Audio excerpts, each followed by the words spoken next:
ஒரு 50,000 பேர் கலந்து கொள்வாங்க அப்படின்னு சொல்லி எதிர்பார்க்கப்படுகிறது. பொள்ளாச்சி பகுதியில் தங்குறதுக்கு ஹோட்டல்களில் இடம் இல்லை. எப்படியாவது அரசாங்க வேலை கிடைச்சிராதா அப்படின்னு சொல்லிட்டு காத்து இருக்கிறான். திருக்குறள் இந்துக்களுக்கு உரியதுங்கிறத நீங்க ஒத்துக்கிறீங்க அப்படி நம்ம எடுத்துக்கலாமா? தாசில்தார் அப்படியே சொன்னாரு. என்ன சொன்னார் அப்படின்னா, அந்த முருகனே நேரடியாக என்கிட்ட சொன்ன மாதிரி இருந்துன்னு சொன்னார். பட்டா கேன்சல். இது இந்து விரோதத்தின் உச்சம்.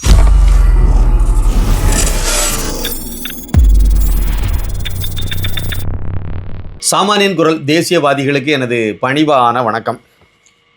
நாளைய தினம் மாலை 4 மணிக்கு பொள்ளாச்சியில் வி த லீடர்ஸ் இயக்கத்தின் சார்பாக, அந்த அமைப்பின் சார்பாக போதையில்லா தமிழகம் அப்படிங்கிற மாநாட்டை தொடங்கியிருக்காங்க, நடத்த போகிறாங்க. அந்த மாநாட்டுக்கு ஒரு 50,000 பேர் கலந்து கொள்வாங்க அப்படின்னு சொல்லி எதிர்பார்க்கப்படுகிறது. பந்தல் மட்டும் ஒரு 10,000 பேர் அமரக்கூடிய வகையில் பந்தல் ஏற்பாடுகள் செய்திருக்காங்க. இந்த மாநாட்டு நிகழ்வை ஒட்டி இன்றைக்கும் நாளைக்கும், இப்போ இருந்தே பொள்ளாச்சி பகுதியில் தங்குறதுக்கு ஹோட்டல்களில் இடம் இல்லை. அதன் சுற்று வட்டார பகுதிகள்லையும் அதே மாதிரி நிலவரம் தான். இன்றைக்கும் தங்குறதுக்கு இடம் இல்லை. நாளைக்கும், அதாவது மாநாடு முடிஞ்சு நைட்டு தங்கிட்டு காலையில் கிளம்பி போகலாம் ஊருக்கு அப்படிங்கிற மாதிரி நினைக்கக்கூடியவங்களுக்கும் அங்கே இப்போதைக்கு தங்குறதுக்கே இடம் இல்லாத அளவுக்கு எல்லாம் புக்கிங் ஆகி போச்சுது. விசாரித்தோம், அதனால் கிடைச்ச தகவல்கள் இதெல்லாம். அதே மாதிரி இதில் ஒரு முக்கியமான விஷயம் யாருமே நீங்கள் இந்த மாநாட்டுக்கு வாருங்கன்னு யாரையும் கூப்பிடல. யாரையுமே ஒரு கேன்வாஸ் பண்ணி நீங்கள் எல்லாம் வாங்க கலந்துடுங்க, நம்ம எல்லாம் கலந்துக்கணும் அப்படின்லாம் இல்லை. அவங்கவங்க சுயமாக 4 பேர் 5 பேர் சேர்ந்து நம்ம போயிட்டு வருவோமே. இப்போ மதுரையிலேருந்து கிளம்புறாங்க அப்படின்னா, அவங்க சென்னையிலேருந்து கிளம்புறோம் அப்படின்னா, நம்ம இப்படி இங்கே ஒரு காரு ஏற்பாடு பண்ணி எல்லாம் நண்பர்கள் வட்டத்திலேருந்தே அப்படி போகிற மாதிரி தான் எல்லாமே நடந்துகிட்டு இருக்குது. கன்னியாகுமரியிலேருந்து ஒரு வாரத்துக்கு முன்னாடி நான் ஊருக்கு போயிருக்கும்போது அங்கே நம்ம சொந்தக்கார மாமா பையனே நாங்கள் எல்லாம் இங்கேருந்து போகிறோம் அப்படின்னு தான் என்கிட்ட சொல்லிட்டு இருந்தான். அதனால் எல்லாரும் சேர்ந்து அவங்களாம் முடிவெடுத்து பண்ணுறது தான். ஒன்றும் ஆர்கனைசேஷன் ஸ்ட்ரக்சர் அப்படிங்கிற அடிப்படையில் மேலிடத்துலேருந்து ஒரு உத்தரவு, மாவட்ட அளவில் உள்ள தலைவர்கள், அப்புறம் ஒன்றிய லெவலில் உள்ள தலைவர்கள், இவங்க எல்லாம் மற்றவங்ககிட்ட சொல்லி மற்றவங்க எல்லாம் இதுக்கு ஏற்பாடு பண்ணி, இல்லைன்னா அதுக்கு ஸ்பான்சர் பிடிச்சி, அந்த மாதிரி எதுவுமே இல்லை. அவங்க தானாக வாலண்டியர்ஸ்னால் அது தானே, தானாக ஏதாவது செய்யணும்னு நினைக்கிறவங்க தானே வாலண்டியர்ஸ். அந்த அடிப்படையில் தானாக தான் எல்லாருமே அங்கேருந்து ஏற்பாடாகி வந்துட்டு இருக்காங்க, இல்லைனா வர போகிறாங்க. இன்றைக்கி வர எல்லாம் கிளம்பக்கூடியது எல்லாமே அப்படி தான். இது அதில் ஒரு முக்கியமான ஒரு இது. அப்புறம் எடுத்திருக்க சப்ஜெக்ட் நம்ம பல தடவை பேசியிருக்கோம், போதையில்லா தமிழகம். இப்போ இருக்கக்கூடிய இந்த திராவிடியா மாடல் 2.0 அந்த போதையில்லா தமிழகத்தை பற்றி அவங்க கவலைப்படவே இல்லை. அதாவது சர்வதேச போதைப்பொருள் விழிப்புணர்வு பேரணியில் மாரத்தான் ஓட்டம்லாம் சென்னையில் வச்சு அதில் ஜோசப் விஜய் அவர்களெல்லாம் கலந்துக்கிட்டாரு. அதெல்லாம் நம்ம வரவேற்கத்தக்க விஷயந்தான். அது இதுக்கு முன்னாடி உள்ள தீண்டாமை ஒழிப்பு உறுதிமொழி ஏற்றார்ல நம்ம மு.க. ஸ்டாலின் முதலமைச்சராக இருந்தபோது, அதை மாதிரியான ஒரு சம்பிரதாயமாக தான் அது இருக்குதே ஒழிய ஆக்கப்பூர்வமாக இவங்க செய்த மாதிரி தெரியல. போதை மது ரெண்டுமே நீங்கள் கொஞ்சம் யோசிக்கணும். போதை பொருள்னு இவங்க இப்போ சொல்லக்கூடியது இந்த கஞ்சா, அபின், மெத்தபெட்டமின், அந்த மாதிரிப்பட்ட சிந்தட்டிக் ட்ரக்ஸ், இதெல்லாம் போதை பொருளுங்கிற கணக்கில் இவங்க கொண்டு வராங்க. மதுங்கிற அடிப்படையில் டாஸ்மார்க்கில் விற்கக்கூடியதெல்லாம் மதுபானம் அப்படிங்கிற இதில், அதில் கள்ளச்சாராயம் நல்லச்சாராயம் எல்லா சாராயத்தையும் அதில் கொண்டு வராங்க. டாஸ்மார்க்கு ஸ்டார் ஹோட்டலில் நயினார் நாகேந்திரன் நடத்தக்கூடிய ஸ்டார் ஹோட்டலில் விற்கிறது வரைக்கும் அது மது அப்படிங்கிற அடிப்படையில் கொண்டு வராங்க. என்னை பொறுத்த வரைக்கும் சின்ன வயசுல இருந்தே இந்த மதுனால் பாதிக்கப்பட்ட ஒரு குடும்பம் அப்படின்னு நம்ம எடுத்துக்கலாம்.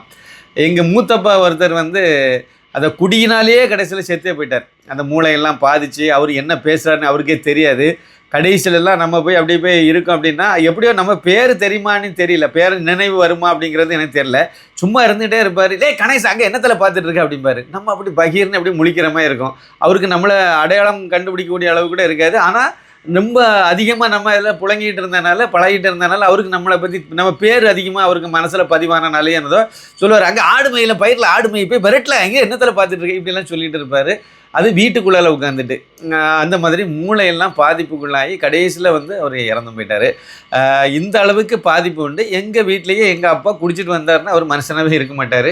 இதெல்லாம் கடந்த கால நிகழ்வுகள். அதில் சில சம்பவங்கள்லாம் ரொம்ப வருத்தப்படுற மாதிரி, ரொம்ப மனசை காயப்படுத்துகிற மாதிரியெல்லாம் இருக்கும். காந்தின்னு ஒரு தம்பி இப்போ இல்லை, ஹைகோர்ட் லாயராக இருந்தான், இப்போ இல்லை. அவன் 1ஆம் வகுப்பு படித்தான். அப்போ நம்ம கொஞ்சம் பெரிய ஆள், அப்போ பெரிய பையன், ஒரு 18 வயசுக்கு மேலே இருக்குன்னு வச்சுருங்களேன்.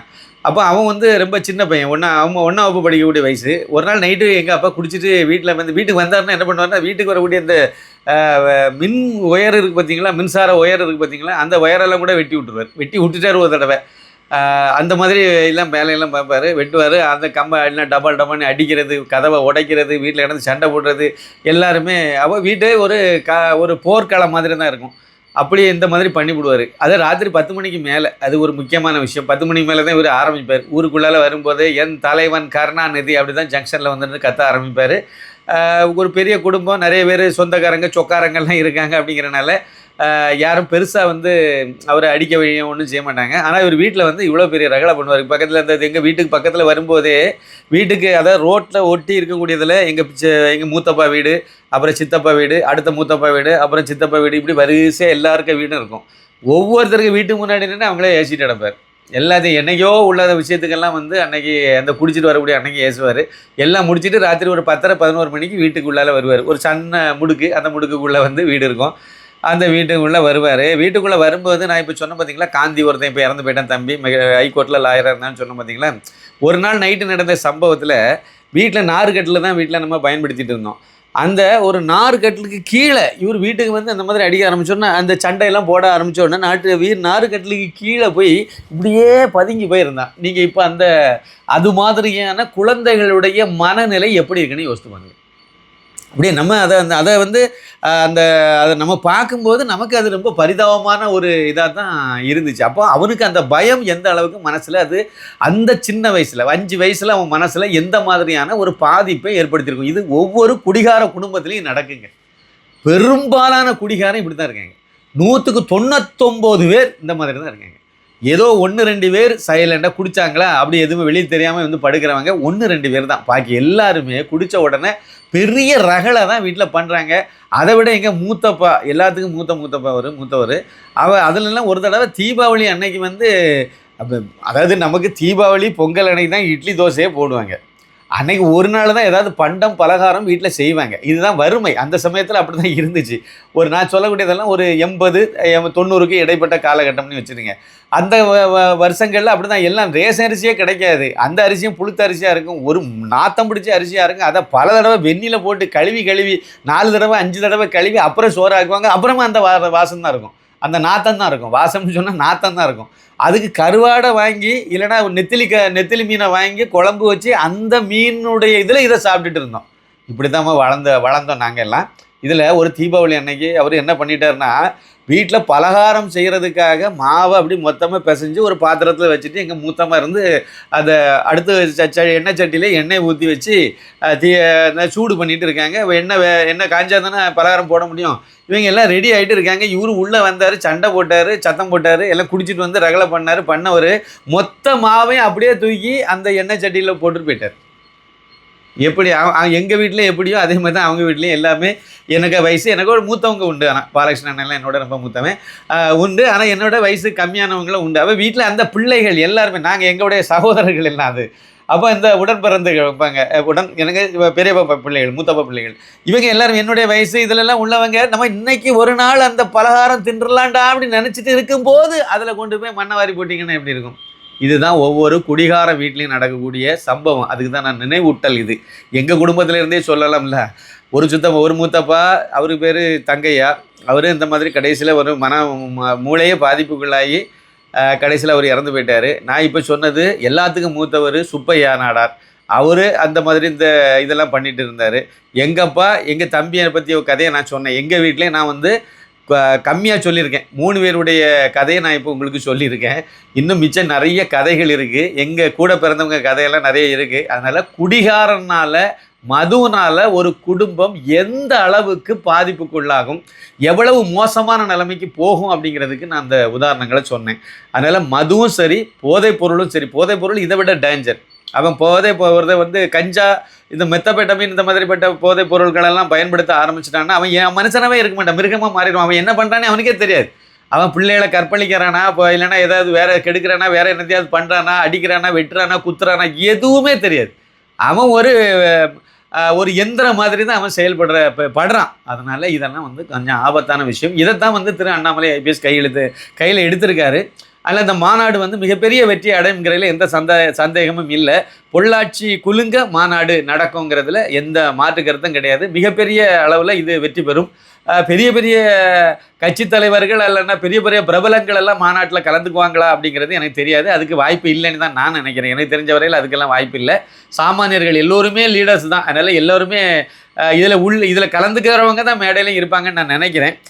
எப்படி இருந்தாலும் மாநாடு மிகப்பெரிய வெற்றி அடையும். அதில் ஒரு பெரிய மாற்றத்தை அது ஏற்படுத்தக்கூடிய ஒரு திருப்பு முறை மாநாடாக இது இருக்குங்கிறது என்னுடைய கருத்து. இந்த நேரத்தில் ஒரு சின்ன வேண்டுகோள் உங்களுக்கு. இதுவரைக்கும் மோடியின் தமிழகம் புத்தகம் வாங்காதவங்க அவசியம் வாங்கி படிக்கணுங்கிறது என்னுடைய தாழ்மையான ஒரு வேண்டுகோள். வாங்குறதுக்கு ஒன்று செய்ய வேண்டியது ஒன்று தான். புத்தகத்தினுடைய விலை கொரியர் செலவோடு சேர்த்து தமிழகம் பாண்டிச்சேரிக்கு 400 ரூபாய். முகவரியை வாட்ஸ்அப்பில் அனுப்பிவிடுங்க.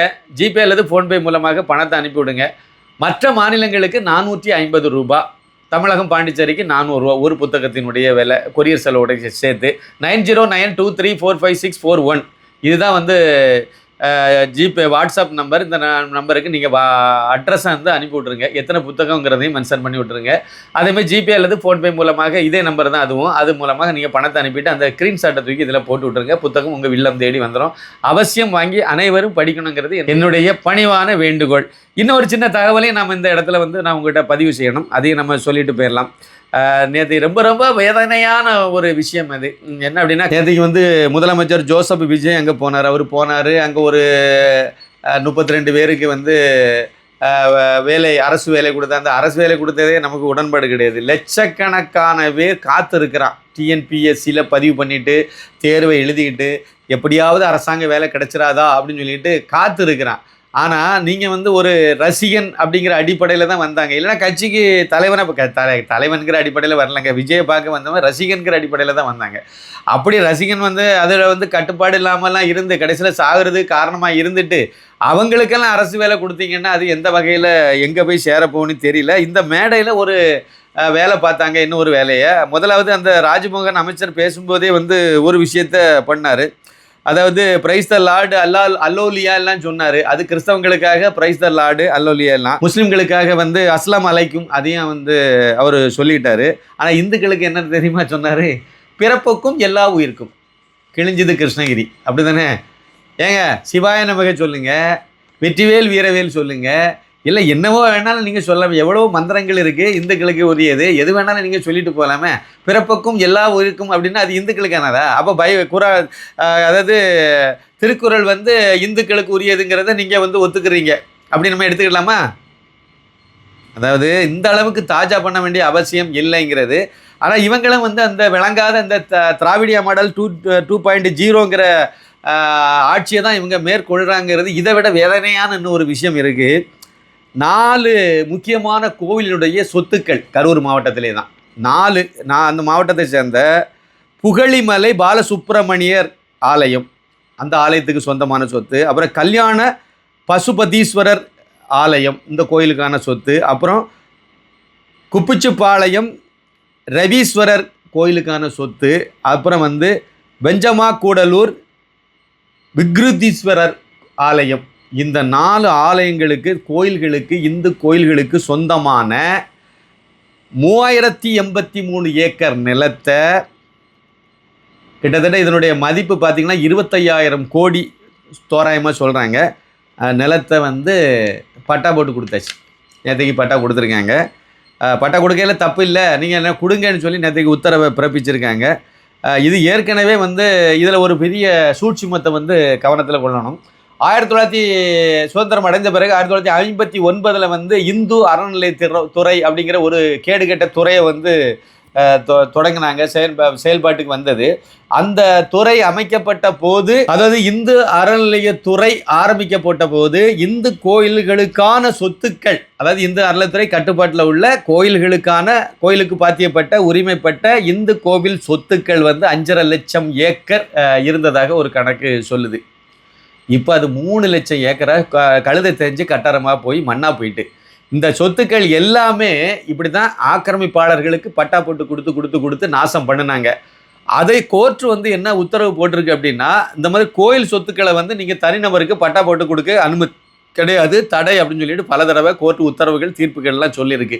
அதை மீறி இதுக்கு முன்னாடி இருந்த திராவிடியா மாடல் அரசாங்கத்தில் ஒரு பெரிய கிரிமினல் வேலையை பார்த்து வச்சாங்க. என்ன வேலையை பார்த்து வச்சாங்க அப்படின்னா, அதாவது இந்து கோவில் சொத்துன்னு இருந்தால் தானே வந்து உங்களுக்கு அதில் பிரச்சனை வரும்.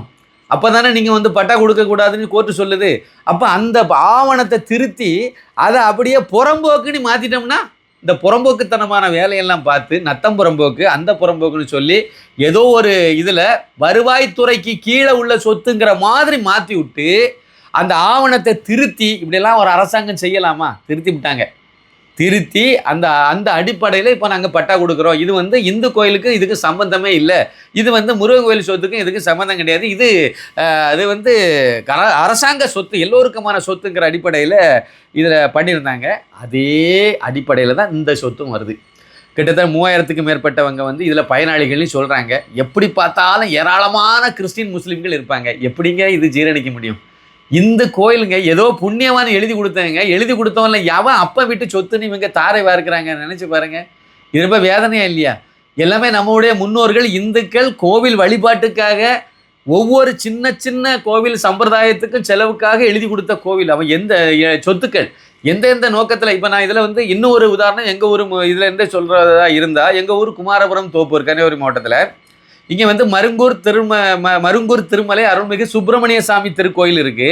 அந்த இதுக்கு சொந்தமான எங்கள் குமாரபுரம் தோப்பூர் ஊருக்கு உள்ளேயே சந்தைன்னு சொல்லுவோம் அந்த பகுதியை, 1 ஏக்கர் அது வந்து பட்டயத்தில் இருக்குது. அதனுடைய பத்திரம் வந்து பட்டயத்தில் இருக்குதுன்னு சொல்லுவாங்க. அந்த மாதிரிப்பட்ட இடத்த முதல்ல நாங்கள் வந்து ஒரு 88, 89 நாங்கள் தலையெடுத்த அந்த நேரத்தில், நாங்கள் விவேகானந்த இளைஞரகம் இதெல்லாம் வச்சுட்டு தெரிஞ்ச நேரத்தில் எங்கள் ஊரில் வந்து அதை பட்டா கொடுக்க முயற்சி பண்ணாங்க. பட்டா கொடுக்க முயற்சி பண்ணி தாசில்தார்லாம் வந்து அந்த இடத்தெல்லாம் பார்த்துட்டு கடைசியில் முருகன் கோயிலுக்கு வந்து, அதே முருகன் கோயில் தான் வந்து நின்று முருகனை பார்த்து இப்படி கும்பிட்டுட்டு இருந்தார். அப்போ கும்பிடும்போது நம்ம ஸ்கூலில் தான் படிச்சிருந்தேன், பள்ளிக்கூடத்தில் படிச்சிருந்தேன். நேரம் தடன்னு நேரம் போயிட்டேன். அப்படியே கோயிலுக்கு போனோன்னா அதில் என்ன கூட வந்திருந்த போலீஸ் ஆட்கள் மற்றவங்க எல்லாம் வந்து உள்ளெல்லாம் போக கூட நில்லுண்டான். சாமி கூட தானே போகிறேன்னு நறுக்குன்னு உள்ளே போயிட்டேன். அப்படியே கையை தட்டிட்டு உள்ளே போயிட்டேன். அப்படியே நேரே போய் அவர் முருகனை இப்படியே பார்த்து கும்பிட்டுட்டு இருக்கார். நேரே பக்கத்தில் போய் நானும் அப்படியே முருகனை பார்த்தே கும்பிட்டுட்டு, இப்போ நீங்கள் எதுக்கு பட்டா கொடுக்க வந்திருக்கீங்க தெரியுமா? முருகன் கோயில் சொத்துக்கு நீங்கள் பட்டா கொடுக்க வந்திருக்கீங்க, அது உங்களுக்கு தெரியுமா அப்படின்னு சொல்லிட்டு பேசிகிட்டு இருந்தேன். பேசிட்டு அது வந்து முருகன் கோயில் சொத்து, சந்தையில் எப்படி 1 ஏக்கர் நீங்கள் கொடுக்க போகிறது முருகன் கோயிலுக்கு சொந்த முருகனுக்கு சொந்தமான சொத்தில் தான் நீங்கள் பட்டா கொடுக்க போகிறீங்க எல்லாம் சொல்லிகிட்டே இருந்தேன். யாரும் எதுவும் மற்றவங்க யாருமே எதுவுமே சொல்லலை, அமைதியாக இருந்தாங்க. சாமி அப்படியே கும்பிட்டுட்டே இருந்தார். முருகனை பார்த்து கும்பிட்டு முடிஞ்சிட்டு அப்படியே வெளியே வந்தார். வெளியே மற்றவங்க எல்லாம் 1-2 பேர் என் கூட வந்தவங்க எல்லாம் நின்றுட்டு இருந்தாங்க அந்த வாசலுக்கு வெளியே. கோயிலில் மேலே தான், அந்த மலையில் தான் இருக்குது கோயில். அந்த கோவில் வாசல் படியை தாண்டி வெளியே வரும்போது தாசில்தார் அப்படியே சொன்னார். என்ன சொன்னார் அப்படின்னா, அந்த முருகனே நேரடியாக என்கிட்ட சொன்ன மாதிரி இருந்துன்னு சொன்னார். பட்டா கேன்சல் பண்ணிட்டாங்க. அது கோயில் சொத்துங்கிறத உறுதிப்படுத்தி பட்டாவை கேன்சல் பண்ணிட்டாங்க. திருப்பி செல்வி ஜெயலலிதா முதலமைச்சர் ஆன உடனே 92 நவம்பர் 22ஆம் தேதி சுசீந்திரத்தில் வச்சு நாகர்கோவிலில் நாகராஜா திடலில் வச்சு 5000 பேருக்கு பட்டா கொடுக்குறதா அப்போது அதிமுகவினுடைய மாவட்ட செயலாளராக இருந்த ஆஸ்டின், இப்போ வந்து திமுகவில் எம்எல்ஏ இருக்கார் நாகர்கோவில் தொகுதி, அவர் வந்து பவர்ஃபுல் மேனாக இருந்தார். அந்த நேரத்தில் அதுக்கு பட்டாவெல்லாம் ஏற்பாடு பண்ணி எல்லாம் செய்துட்டாங்க. அதில் இந்த கோவில் 1 ஏக்கரையும் அதில் பட்டா 44 பேருக்கு பட்டா கொடுக்க, பாதி பேர் இந்து பாதி பேர் கிறிஸ்டின், அது ஒரு தகவல். பட்டா கொடுக்க எல்லாம் ரெடி பண்ணி விட்டாங்க. ரெடி பண்ணி பட்டாவுக்கு எல்லாம் ரெடி ஆகிட்டு நாங்களும் எங்கெல்லாமோ மனு கொடுத்து பார்க்கோம், எங்கேயுமே வேலைக்கே வேலை. 12 ரூபாய்க்கு காவி நீளம் வாங்கினோம். தோப்பூரில், எங்கள் ஊரில் குமாரபுரம் தோப்பூர்லேருந்து சுசீந்திரத்தில் தான் அந்த இந்து அறநிலையத்துறை அலுவலகம் இருக்குது. அந்த கோவில் அந்த காம்பவுண்டு சோறு வரைக்கும் எழுதுனேன். இங்கேருந்து அப்படியே சுசீந்திரம் வரைக்கும் சோறாக எழுதி போட்டுட்டு போனோம். அந்த இதுக்கு பட்டா கொடுக்கக்கூடாது அப்படிங்கிறத இதை கண்டித்து எழுதி போட்டுட்டு போனோம். கடைசியில் வந்து அதுவும் பட்டா கரெக்டாக 2 நாளைக்கு முன்னாடி ஜெயலலிதா வந்து அவங்க பட்டா கொடுக்கறது 2 நாளைக்கு முன்னாடி அது கேன்சல் ஆச்சு. இப்போ 1 வருஷத்துக்கு முன்னாடி பழையபடி அதை வந்து பட்டா கொடுக்க முயற்சி பண்ணி எல்லாம் ஆவணத்தெல்லாம் ரெடி பண்ணி, இப்போ இந்த திராவிடியா மாடல் ஆட்சியில் பழையபடி அதுக்கு பட்டா கொடுக்க எல்லாம் ரெடி பண்ணாங்க. ரெடி பண்ண உடனே ஒரு வீடியோ, நம்ம சாமானியன் குரல் மூலமாக ஒரு வீடியோ போட்டு அதில் இந்த வரலாறெல்லாம் சொல்லி கடுமையாக போராடி அப்போ வந்து ஒரு தகவல் வந்து நமக்கு வெளியே தெரிஞ்சுது. இப்போ அந்த இடம் வந்து முருகன் கோயில் சொத்துனியே இல்லை, ஆவணத்தின்படி பார்த்தா அது வருவாய்த்துறைக்கு சொந்தமான நத்தம் புறம்போக ஏதோ ஒரு புறம்போக்குன்னு இருக்குன்னு சொன்னாங்க. எனக்கு அப்படியே தூக்கி வாரி போட்டு, என்னடா இது, இவ்வளோ பெரிய கோவிலுடைய சொத்து, கோவிலில் இருக்கவங்ககிட்ட வேற ஒன்றும் இல்லை, நீ அது குத்தகப்பாட்டம் கொடுன்னு தான் சொல்கிறாங்க. வருஷத்துக்கு ஒரு 150 ரூபா 200 ரூபா குத்தகப்பாட்டம் முருகன் கோயில் சொத்தில் இருந்துக்கிட்டு அதுக்கு கொடுத்தா அது முருகன் கோயில் சொத்துன்னு ஆயிருமா? அதனால நாங்கள் வந்து கொடுக்க மாட்டோம் அப்படின்னு சொல்லி எங்கள் ஊரில் அந்த முருகன் கோயில் சொத்துக்கு இருக்க முடியும்னு சொன்னாங்க. நான் என்ன சொல்கிறேன்னா, நீங்கள் வந்து சர்ச்சில் போய் சர்ச்சு காம்பவுண்டு கூட நிறைய இடம் இருக்குது, அதுக்குள்ளே போய் குடிசையை போடுங்க, அதில் போய் வீடை கட்டுங்க, அது இயேசுடைய இடம்னு சொல்லிட்டு இருக்க தப்பே கிடையாது. இப்படி தான் நான் வந்து இதுக்கு விவாதம் பண்ணேன். எதுக்கு சொல்கிறேன்னா, இது மாதிரி தான் நம்ம ஊரில் இருக்கக்கூடிய எல்லா பெரும்பாலான தமிழகம் முழுக்க பெரும்பாலான கோவில் சொத்துக்கள் இதே மாதிரி தான் இருக்குது. அதுலேயும் வந்து நீங்கள் செங்கோட்டையில் நீங்கள் பார்த்தீங்க அப்படின்னா அங்கே முத்துக்குமாரசாமி கோயில் இருக்குது. அவர் தான் வந்து அவர் ஒரு 4000 ஏக்கருக்குன்னு நினைக்கிறேன், 4000 ஏக்கர் சொத்து இது இடங்களுக்கு நிலங்களுக்கு அதிபதியாக இருக்கிறதா ஒரு தகவல் சொல்லுவாங்க. 4000 ஏக்கர் அந்த முருகனுக்கு சொத்து இருக்குது அப்படின்னு சொல்லுவாங்க. 4000 ஏக்கர் அப்படின்னு சொன்னால் அப்போ நீங்கள் பார்த்துடுங்க, 4000க்கு மேலே இருக்குன்னு நினைக்கிறேன். அந்த இதில் பல கிராமங்கள், முத்துமாலைபுரம்னு ஒரு கிராமம், அந்த கிராமத்தில் நீங்கள் போய் பார்த்தீங்கன்னா தெரியும் உங்களுக்கு. அங்கே வந்து நான் வந்து அந்த கிராமத்துக்குள்ளால் அப்படியே வண்டியில் அப்படியே போயிட்டே இருந்தோம். போகும்போது நேர நடு ரோட்டில் அங்கே சர்ச்சு வச்சு கட்டி சிஎஸ்சி சர்ச்சை கட்டி வச்சுருக்காங்க. என்னங்க உங்கள் ஊரில் நடு ரோட்டில் சர்ச் இருக்குது அப்படின்னு சொல்லிட்டு நான் பேசிட்டு போனேன். நேரே போய் சர்ச்சுக்கிட்ட போய் அப்படியே லெஃப்ட்டில் திரும்பி இந்த ரோடு இப்படி போகும்.